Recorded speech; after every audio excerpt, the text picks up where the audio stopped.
A língua é um conjunto de produtos estruturados, isto é gramática descritiva. A língua é um conjunto de produtos estruturados. Estou gravando uma playlist aqui no canal sobre gramática do português brasileiro, e o livro-texto que eu estou utilizando é este aqui, ó. É o livro do Ataliba Teixeira de Castilho, Gramática do Português Brasileiro. E aí, no capítulo 1, ele diz o seguinte: o que se entende por língua e por gramática? Teorias sobre a língua e a gramática. E segundo ele, são 4 teorias linguísticas, ou melhor, são 4 grandes blocos sobre língua. Língua como um conjunto de produtos estruturados, ou seja, a gramática descritiva. Língua como um conjunto de processos estruturantes, ou seja, a gramática funcionalista cognitivista. Língua como um conjunto de produtos e processos em mudança, ou seja, gramática histórica, por isso que é mudança. E por fim, língua como um conjunto de usos bons, ou seja, a gramática prescritiva. A gramática normativa, nesse caso, né? E aí, eu estou aqui agora gravando uma série de vídeos, primeiramente, sobre o primeiro bloco, né, que é gramática descritiva. E já diz que, neste conceito, a língua é entendida como um conjunto de produtos estruturados. Só que aí o autor aqui coloca que, se quiserem identificar entender melhor o que é a gramática descritiva, é preciso entender o princípio epistemológico que se utiliza para esse tipo de gramática, que é o princípio da, abre aspas, ciência clássica.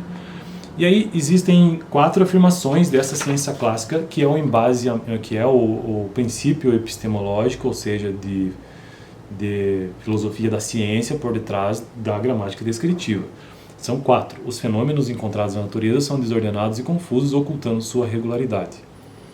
Isso eu já gravei no vídeo anterior. O segundo: para assegurar alguns resultados e conclusões, temos de considerar os dados em sua estatividade. É sobre isso que eu vou tratar hoje, inclusive. O terceiro, que é o próximo vídeo: os sistemas identificados pela abordagem clássica têm uma grande elegância conceitual e uma notável simplicidade analítica.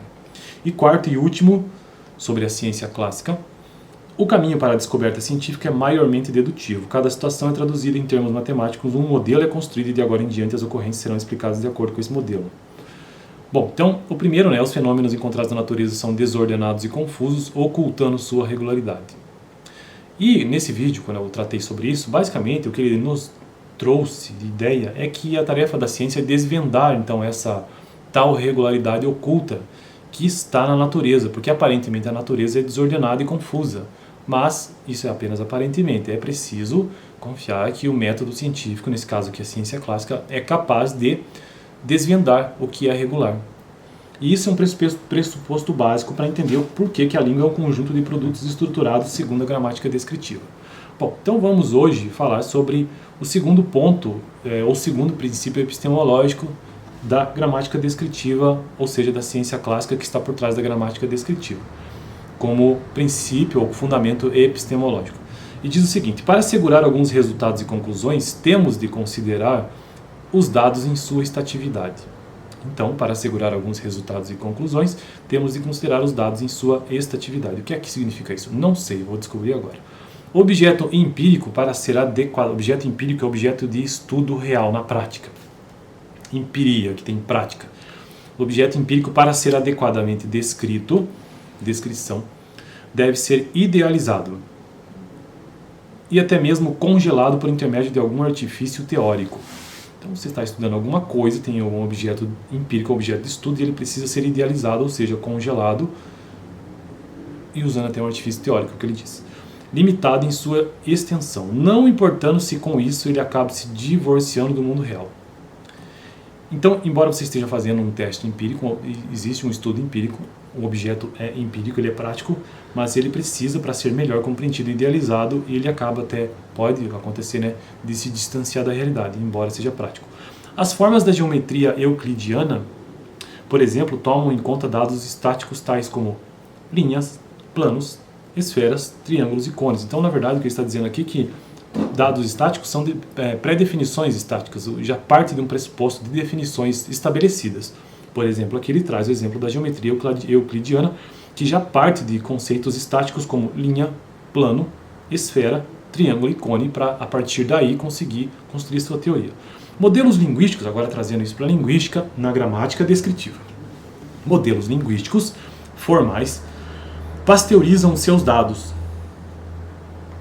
ou seja, purificam, trabalham, lidam com ele, segregando-os da realidade social que lhe deu origem, fazem a devida separação.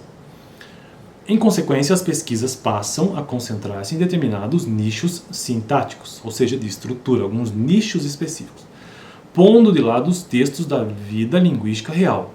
Então, a vida linguística real é deixada de lado. E assim, pouco a pouco, a língua se transforma em um campo para intermináveis... O que está escrito aqui? Para intermináveis teorias pela teoria. Aí tem um termo aqui que eu acho que é italiano, não sei, mas eu não vou ler não.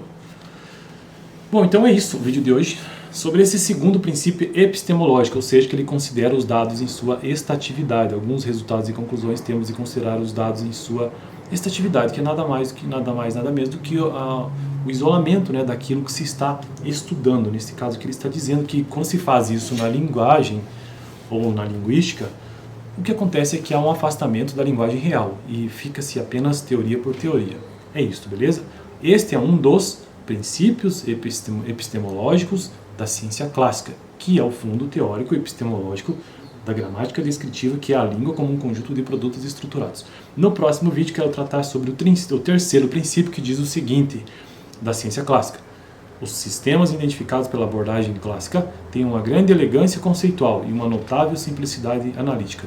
Deixo isso para o próximo vídeo. Dá uma olhada no vídeo anterior que eu tratei sobre o princípio 1, o primeiro princípio epistemológico da ciência clássica para a gramática descritiva, que foi: os fenômenos encontrados na natureza são desordenados e confusos, ocultando sua regularidade.